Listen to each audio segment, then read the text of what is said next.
नमस्कार दोस्तों, एक बार फिर से स्वागत है आप सभी का फैमिली इंटरटेनमेंट में। प्रभु श्री राम के जीवन पर अनेकों रामायण लिखी गई हैं, जिनमें प्रमुख है वाल्मीकि रामायण, श्री रामचरितमानस, कंबन रामायण, अद्भुत रामायण और आनंद रामायण।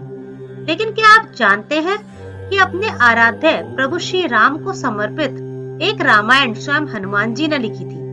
हनुमान जी द्वारा लिखी गई रामायण को हनुमत रामायण के नाम से जाना जाता है। लेकिन स्वयं हनुमान जी ने अपनी उस रामायण को समुद्र में फेंक दिया था। उन्होंने ऐसा क्यों किया, आइए जानते हैं शास्त्रों में वर्णित एक गाथा के द्वारा।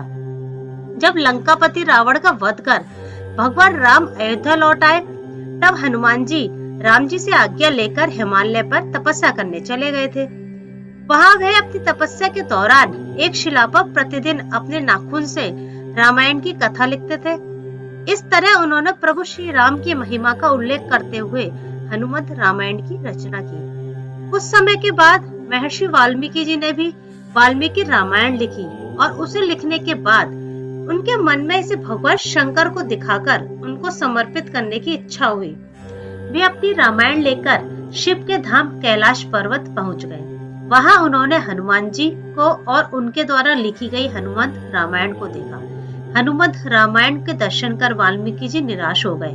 वाल्मीकि जी को निराश देखकर हनुमान जी ने उनसे उनकी निराशा का कारण पूछा, तो महर्षि बोले, उन्होंने बड़े ही कठिन परिश्रम के बाद रामायण लिखी थी, लेकिन आपकी रामायण देखकर लगता है कि अब मेरी रामायण का कोई मोल नहीं है, क्योंकि आपने जो लिखा है उसके सामने मेरी रामायण तो कुछ भी नहीं है। वाल्मीकि जी की चिंता को खत्म करने के लिए श्री हनुमान जी ने हनुमत रामायण पर्वत शिला को एक कंधे पर उठाया और दूसरे कंधे पर महर्षि वाल्मीकि जी को बिठाकर समुद्र के पास गए और स्वयं की हनुमत रामायण को श्री राम को समर्पित करते हुए समुद्र में समा दिया। हनुमान जी द्वारा लिखी रामायण को हनुमान जी के द्वारा ही समुद्र में फेंक दिए जाने के बाद महर्षि वाल्मीकि जी बोले कि हे राम भक्त श्री हनुमान, आप धन्य हैं। आपकी महिमा का गुणगान करने के लिए मुझे एक जन्म और लेना होगा और मैं वचन देता हूँ कि कलयुग में मैं एक और रामायण लिखने के लिए जन्म लूंगा। तब मैं ये रामायण आम लोगों की भाषा में लिखूंगा। माना जाता है कि रामचरितमानस के रचयिता गोस्वामी तुलसीदास कोई और नहीं बल्कि महर्षि वाल्मीकि जी का ही दूसरा जन्म था।